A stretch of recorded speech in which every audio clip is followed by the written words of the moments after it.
Juraij, ya, itu Juraij itu dia lagi lagi sholat. Tahu-tahu ibunya memanggil, Juraij, Juraij, dipanggil. Juraijnya lagi sholat, terus dia bilang, ya Rabb, ummi au salati, ummi salati. Ya Allah, saya jawab ibu saya atau saya lanjutin sholat, ibu atau sholat, ibu atau sholat. Akhirnya sampai si ibu itu marah. Juraij nih bimbang memutuskan. Sampai si ibu bilang, la amatakallah hatta yuriyaka wujuhal mumisat. Disumpahin nama ibunya, semoga kamu nggak mati sampai ngelihat wajah pelacur. Ya, akhirnya walaupun setelahnya itu Juraij minta maaf ya, tapi mulut udah keluar, udah ngucap. Makanya tuh ibu jangan asal ngomong, orang tua jangan asal nyumpahin anak. Itu anak-anak sekarang tuh katanya tuh jadi bejat gara-gara mulut orang tua. Kalau orang dulu tuh anak-anaknya jadi benar gara-gara mulut mereka juga. Itu kalau anak-anak dulu tuh bandel, itu orang tuanya tuh ngomelin, Allah yahdik, anak hidayat, semoga dapat hidayat jadi orang benar. Jadi rajin sholat, didoain. Tapi kalau orang sekarang, dasar binatang, ya jadi binatang anaknya. Jadi binatang kelakuannya, wataknya dan perbuatannya, waliyadzubillah min dzalik. Jaga mulut, jangan sembarangan. Ya, nyumpain orang, apalagi nyumpain anak sendiri. Nah itu akhirnya Juraij itu bertahun-tahun kemudian, ibunya udah wafat, berpuluh-puluh tahun kemudian Juraij masih tetap istiqamah dalam ibadatnya. Dia punya kuil sendiri, dia lagi ibadat di kuilnya. Tahu-tahu ada seorang wanita yang memfitnah dia. Itu wanita rupanya dia berzina, terus hamil di luar nikah. Terus dia punya dendam pribadi kepada Juraij. Ditanya, ini anak kamu zinanya sama siapa? Wah, sama Juraij. Datang masyarakat bersama hakim, ditangkap Juraij, dipukulin, kuilnya dibakar, dirusak, dibakar, dibawa ke pengadilan, mau diadili. Saat dibawa ke pengadilan, itu Juraij ngeliat tuh di pengadilan ada wanita-wanita pelacur yang akan diadili.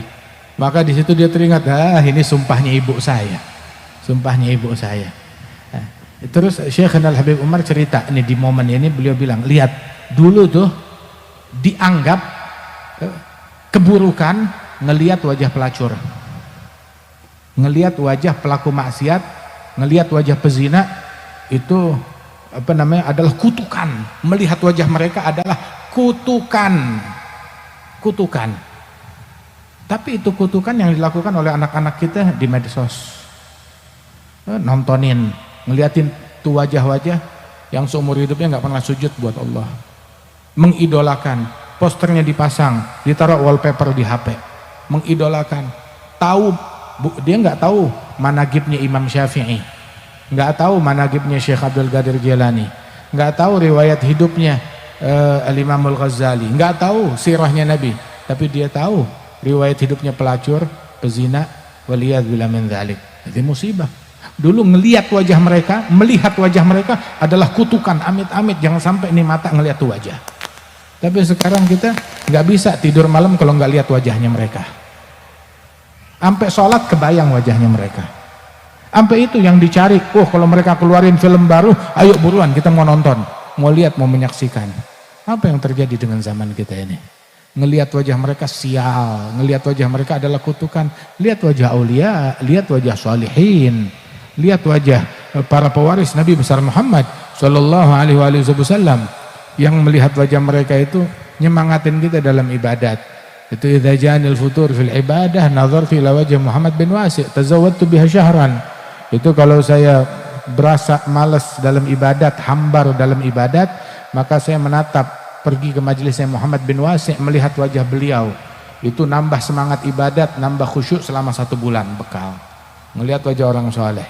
Nah ini ngelihat wajah kufar, fujar, orang-orang yang terkutuk, yang dilaknat oleh Allah Subhanahu wa taala. Terus kita berharap, kok saya nggak khusyuk dalam sholat, kok saya nggak berasa manis dalam ibadat. Bagaimana mau berasa manis dalam ibadat? Mata kita penuhi dengan wajah-wajah sial tersebut. Waliyadzubillah min dzalik. Itu saat Juraij dibawa tuh, dia ingat tuh sumpah dari ibunya. Udah selesai tuh sumpah ibunya, terkabul.